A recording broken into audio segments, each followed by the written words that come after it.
सोचो, अगर आप रात के ठीक 1 बजे किसी बंद पड़े घर में खाना डिलीवर करने जाए, दरवाज़ा खुले और सामने कोई भी ना हो, लेकिन फिर भी अंदर से एक आवाज़ आए, यहीं रख दो। आज की ये कहानी सिर्फ एक डिलीवरी बॉय की नहीं है, बल्कि एक ऐसी सच्ची घटना पर आधारित है जो आज भी रात में डिलीवरी करने वालों को अंदर तक डरा देती है।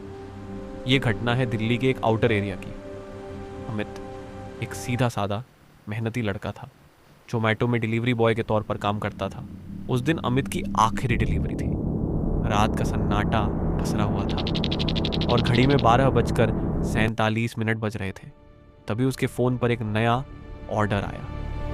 फ्लैट नंबर 404 इंस्ट्रक्शन में लिखा था, गेट पर बेल मत बजाना, सीधे फ्लैट तक आना। अमित को यह थोड़ा अजीब लगा, लेकिन डिलीवरी उसका रोज़ का काम था। उसने ज़्यादा ध्यान नहीं दिया और सोसाइटी की ओर बढ़ गया। जैसे ही वह सोसाइटी के गेट पर पहुंचा, गार्ड ने उसे रोक लिया। गार्ड ने धीमी आवाज़ में पूछा, बेटा, इतनी रात को कौन सा फ्लैट? अमित ने जवाब दिया, 404। यह सुनते ही गार्ड का चेहरा बदल गया। वह कुछ सेकंड तक चुप रहा, फिर धीरे से बोला, वहाँ कोई नहीं रहता। अमित को लगा शायद गार्ड मजाक कर रहा है। उसने हल्की सी मुस्कान दी और बिना कुछ कहे लिफ्ट की तरफ बढ़ गया। लिफ्ट धीरे धीरे ऊपर जा रही थी। अंदर हल्की सी नीली लाइट बार बार झिलमिला रही थी। लिफ्ट रुकी 4थी मंजिल पर। जैसे ही दरवाजे खुले, पूरा फ्लोर अंधेरे में डूबा हुआ था। ना कोई लाइट, ना कदमों की आहट, सिर्फ एक अजीब सी ठंडक।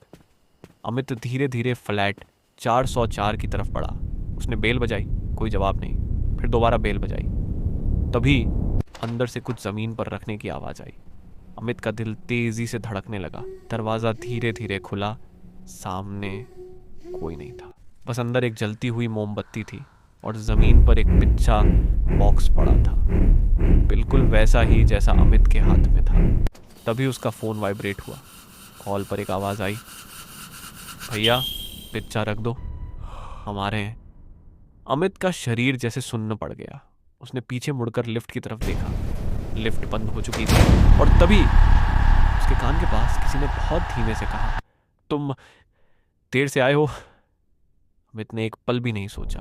वह सीढ़ियों की तरफ भागा, सीढ़ियां उतरता गया, गेट पार किया।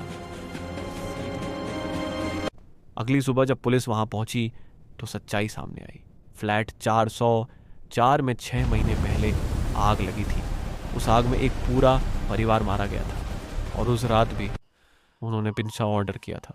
अमित ने उस दिन के बाद कभी रात में डिलीवरी नहीं की और शायद ये कहानी हमें याद दिलाती है कि रात सिर्फ अंधेरे की नहीं होती, कभी कभी बीते हुए लोगों की भी होती है।